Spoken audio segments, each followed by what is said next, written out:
Hello. Happy New Year 2026. The mission story of January 3, 2026, is coming from New Caledonia. The title, My Brand New Life. It began with a simple question from two eager children. Mom, can we please come back tomorrow? Their smiles were wide, their excitement unmistakable. It had been the family's first time attending an Adventist meeting. A friend had invited them, and they had agreed only out of courtesy. Flyers had come to their home before, but they were always ignored.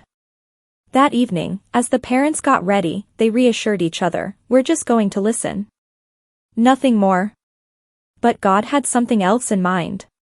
The children quickly found familiar faces and made new friends. Laughter replaced boredom, and curiosity replaced reluctance. After the meeting, the family stayed longer than planned, sipping warm herbal tea and talking with people who felt surprisingly genuine.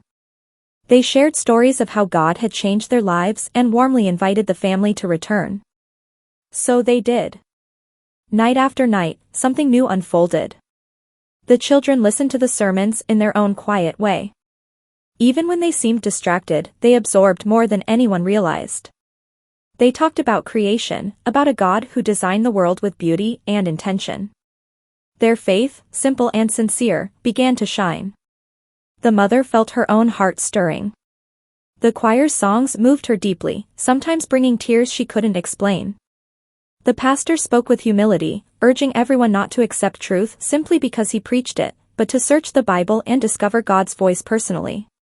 That invitation to think, to study, and to grow felt sacred.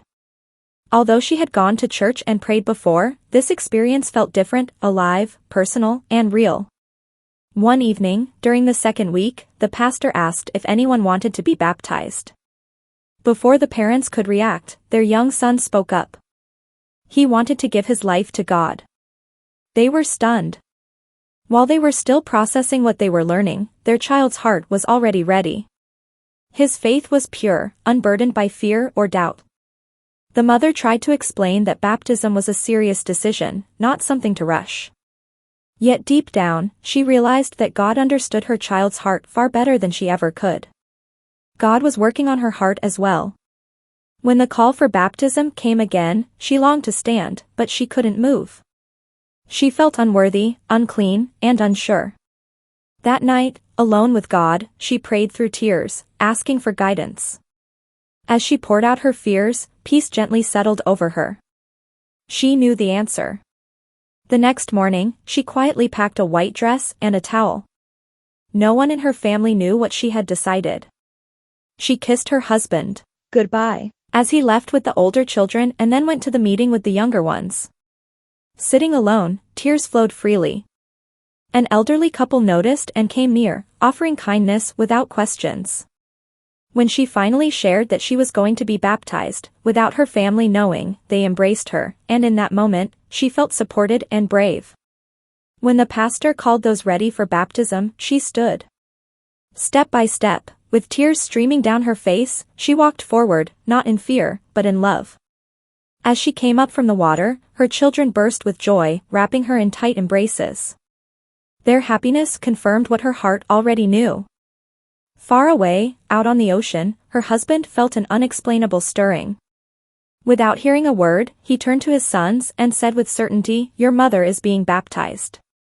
From that day on, her faith grew stronger. She found joy in worship, peace in scripture, and purpose in living out her beliefs. Her quiet faith became a witness in her home. Her husband watched, encouraged and moved, and admitted that her faith drew him closer to God. Now, her life speaks of grace, through patience, kindness, and love. And because of faithful giving and shared hope, stories like hers continue, touching hearts, building bridges, and reminding the world that sometimes, all it takes is one small step through an open door. Your 13th Sabbath offering, also known as the Quarterly Mission Project offering, will have an eternal impact on the lives of people like Hyacinth. It will help establish a center of influence in Wallace, which will help Adventists build bridges of understanding and friendship with the people in the New Caledonia Mission Territory.